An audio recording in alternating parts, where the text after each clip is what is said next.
Hi guys, I'm back. No introduction needed here.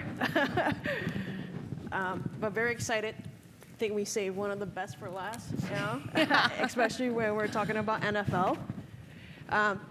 So you have a very interesting story. We connected, I had the luxury of connecting with you a week or two ago. You're so impersonal and you have so much experience. And you have over 15 years working with the Colts, and literally straight out of college into a position, whereas I graduate college, I'm still trying to figure out if I should move home or, move to a different state, Can you tell us a little bit more about your story and your journey? Sure, absolutely. Well, thank you for having me, and looking forward to this conversation. And thank you all for hanging around until the better end here. We'll try to be efficient with our time, but I am very blessed to have been, working for my hometown team. I was born and raised here in Indiana. And went to college here, and as Didi mentioned, was fortunate to get an internship with the Indianapolis Colts. Actually, during my senior year of college, I got the opportunity to intern during the season, and so kind of pushed off my college for one more semester so that I could work full-time in the office. And I loved every minute of it. It was a grind. It was a lot of work. It kept me very busy, but I truly felt like I found my passion there. And so, we're a family-owned business, and I think, that vibe was definitely evident in every part of the business during my internship, and I think was a big part of why, I wanted to stay there. And so got the opportunity after I graduated to be offered a full-time job. Started out actually on more the corporate philanthropy side of the organization, and kind of was able to get an entry-level position there. And then over the years, have just been very, very blessed and fortunate to have opportunities to grow within the organization and grow into kind of a broader marketing role. Awesome. I know there's a few people on the audience been waiting for you to join the stage today, so I make sure I promise, lesson learned, to have time in the end for questions. I failed the first time, but I will. Speaking about hard work, right? You're a woman in leadership, and sports marketing is one of the hardest industry for a female to get into. Can you talk a little bit about your obstacles, how to break through those glass ceiling, how do you continue being motivated in such a difficult environment? Sure. No, I think it's a great question, and it's something, and again, I use the word blessed a lot because I really do feel like my experience and my path has been unique, like all of ours have been, but I've been very fortunate that I don't know how many of you know, but we have female representation at the ownership level with the Colts. Our owner, Mr. Irsay, has 3 daughters, and they are the next generation of ownership for this football team. And I've been able to grow up in the organization at the same time that they've also kind of been growing up in the organization. And so I think having ownership that has representation at that level, I mean, you couldn't ask for sort of a better scenario to walk into as a female in this sport.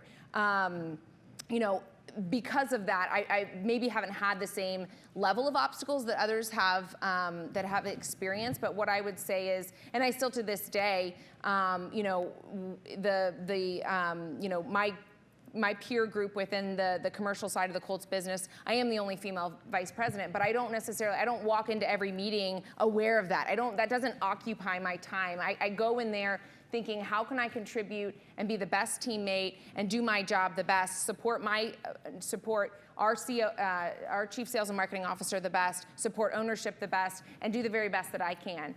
And so I try not to let that stand in my way and be a filter that I look through everything, because I think you have to, if you do that, you get inside your head too much almost, right? And you're like, oh, I'm a woman, what are they gonna think, and I try to kind of set that aside and just say, I'm here to have a seat at the table, to contribute, to be a good teammate, and do the very best job that I can. And so I think that's kind of the approach that I've tried to take, is don't dwell on that, try to kind of rise above it. There will be times certainly that you can encounter things that, are obstacles or hurdles where you go, ooh, how should I navigate that? And I can just tell you the best way to navigate it is to rise above it, and not let it kind of get to you and affect kind of how you approach and your attitude that you approach. Stay positive, continue to work hard, and I really believe, and I have, when I have encountered any obstacles, have been able to kind of work through those. I'm definitely taking mental notes on that. And sometimes we are our own worst enemies, right? We hold back on ourselves because we're too afraid. So it's about taking that first step. our fire chat is about building brand experience that matters. So let's dive into that. Can you tell us about, what is Colts brand purpose? What Yep. have their initiatives? How do they support their local markets? What have you, tell us all the good things you have done. Yep. So our mission statement, just as an organization holistically, is to entertain, inspire, and unite by winning the right way. And when Didi and I were talking, I talked about that mission statement. The end part of it, the winning the right way. My job as a marketer can't affect that. I'm not drafting our players. I'm not making football decisions. I leave that up to our general manager, our head coach, that team. It's the first part of that mission statement that really my team and I are more focused on, and that's the entertainment, the inspiring, and the uniting. Damien on the stage earlier talked about how sports is such an emotional connection. And that's one of the reasons I wanted to get into sports. I remember going to my first football game as a 13-year-old, went to a Colts game, and I don't even remember if the team won or lost. What I remember is the experience of being in this massive stadium with all of these complete strangers, and the emotion and the excitement and the range of emotions that happen, and to see complete strangers suddenly becoming instant friends because the team scored and we got a touchdown, and it was like this magical moment. And that's what they were then going home and talking around the dinner table about, and that's what was kind of the highlight of their week. And it really was something that I wanted to be a part of. And so I think that's the incredible power of sports, is that it does have this kind of unifying factor, regardless of, listen, we all know wins and losses are important. It's a huge part of what makes our job easier or harder, right? We have kind of this saying of, winning cures all, right? Like when you're winning, everything's rosy, right? The fans are happy, the beer's colder at the games, the food tastes better. But the reality is, as marketers, we can't just depend on whether the team's going to be good or not. And the beautiful thing about fandom is it does go deeper than just wins and losses. And I mean, you look at brands like the Cubs, right? Didn't win a championship for how many decades, and yet had one of the most avid fan bases, and we're passing it down generation to generation. And I think when you think about sports brands, like that's what you want to build, is something that can be a little kind of agnostic of whether or not the team won or lost this year, and what their record was, and whether they went to the Super Bowl. And so I think as a marketer and someone that is kind of thinking about the brand experience on a day in and day out basis, I think that's been a huge part for me, is just realizing when we're winning, obviously my job and our jobs are to kind of maximize that and really use that to leverage and accelerate brand affinity and growth. But again, we can't predict season to season what that's going to look like. One of the things that I think I have learned, and one of the things that I love about sports, is it requires you to be extremely nimble. And no one could have predicted that Andrew Luck was going to retire and our entire season was going to kind of shift, right? And I think that's why it's so important to have a brand that stands beyond just a certain game or a certain player or a certain season, and to really think about how are we connecting with our fans in a more meaningful way for that kind of long haul versus just focusing on that short-term kind of here and now. Yeah, of course. Football season's about a few months, right? But you and your team spent all year planning and tapping into the fan base, and then COVID happened, right? And no one could go to the stadiums. You couldn't even enjoy a game. You're trying to stream it somewhere, trying to find it. How did that impact your strategy, right? Your whole team had to pivot from something that you planned all year, all the partnerships you signed up for. How did that change? Yeah, I mean, I think like all of us, right? I mean, it was a little bit of a scramble. We had to quickly think very creatively and very differently about what our brand stood for in the community and how we engaged with our fans and kept people connected. And so, like everyone else, obviously we leaned heavily into tech. We, did virtual events and, virtual meetings and, tried to, leverage the technology that we had available to us to do those things.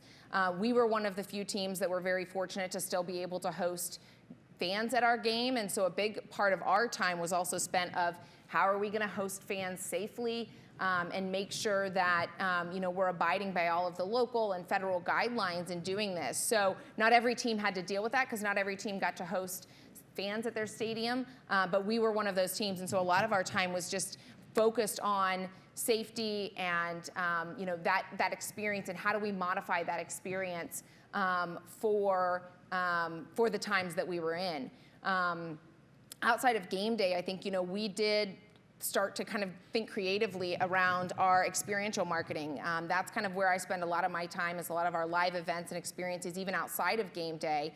And as you mentioned, we have all of these major events, whether it's training camp, a 5K, draft parties. We have all of these events that we do throughout the year that we weren't able to do. Right. And so we started, pivoting, and we were doing drive-through events. We did a drive-through Halloween party for kids, and this was an event that we typically held at the stadium where kids could come down to the field and wear their Halloween costumes and have this kind of night of trick-or-treating and spending time with their family, and we couldn't do that the same format. So we said, well, how can we get creative? And so we used a large parking lot at the stadium and created this drive-through experience where kids could kind of go trick-or-treating in a drive-through format, and we brought out players and our cheerleaders and mascot, and there were different kind of photo opportunities in their car, but it was a huge success, and it was offered completely free, and it was a huge success too, and we got great feedback from those families because, again, they had no other alternative. This allowed them to at least get out of the house, get their kids out of the house, and have something to look forward to and something to do, and so that was one of the successes that we found. Another success that we found, and I was actually just talking to Elizabeth, who works here at Eli Lilly, and she goes, I remember during COVID, you guys drove through our neighborhood, and it was like the highlight of my daughter's year, being able to have the Colts drive through our neighborhood, and that was our neighborhood parades that we did. And I remember we were kind of all brainstorming, and it's like, how do we garner excitement, and when we can't do our traditional pep rallies and things. And I said, well, what if we took the pep rally to the fans, and everyone's kind of stuck at home, if you will. Let's give them a little excitement. And so the hardest part was just deciding, okay, how do we cover as much ground with these routes and everything? And so we kind of picked different pockets on each kind of quadrant of the city, and took all of our kind of marketing vehicles. We invited our fan club, our Blue Crew fan club that has this big Colts fire truck, and we literally drove through neighborhoods, throwing out prizes and waving and just giving fans that kind of experience that was safe, was socially distanced, but still gave them something more than just a TV screen to engage with. Right. And I think those kinds of experiences, those were the things that just like Elizabeth said, I mean, those are cemented in people's lives for the rest of their life. Of course. One more question, and I promise to open it up to the floor. Last question I have is, we pivot a little bit. Mm-hmm. I think that one of the guest speakers and all the other different fire chats have been talking about data, or data, however you want to say it, right? Logan mentioned that don't be data drunk, but more data driven, right?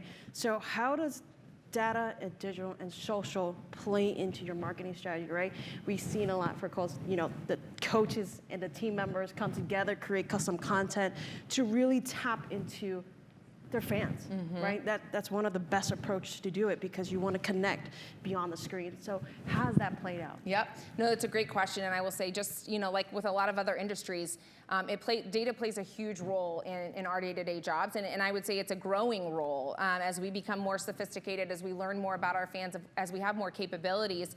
Thinking about data-driven marketing is a huge part of our day-to-day discussion. And we have our own in-house kind of data and analytics team that 10 years ago didn't exist in sports, and they do a tremendous job of kind of supporting all of us in better understanding our fans. One of the big initiatives right now across really the NFL is really trying to be more intentional and tailored and personalized in how we're interacting with our fans, and not treating things as a one-size-fits-all, right? Not every fan is different, their journey is different, their expectations and desires and the ways that they want to interact with our brand is different.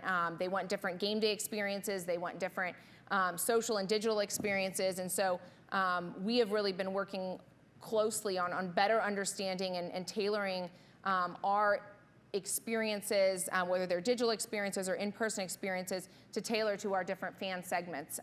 We actually just recently, last year, did a fairly in-depth segmentation study to just better understand what are those key driving factors in driving fandom. What are the key reasons that people become fans, and what are those things that motivate them? And surprisingly, for some, it was actually a smaller number that were actually driven by just loving the game and wanting to be around, loving kind of the X's and O's.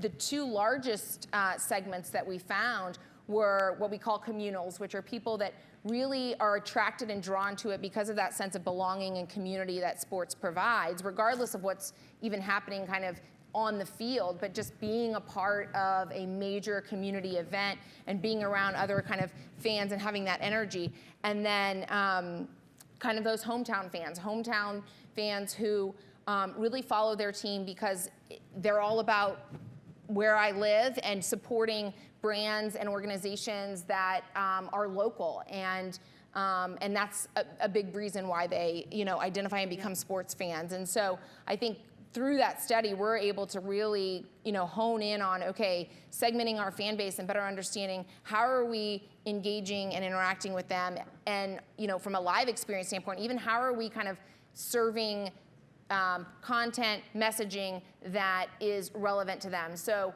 when we're promoting, an event for game day, for example, having multiple different versions of creative. Some want to focus on the X's and O's and that star player that they might be able to come see, but some are looking for creative that captures the excitement around being together as a family or being with my group of friends and having a good time out in the touchdown town area where you can kind of have a pregame party and experience that community.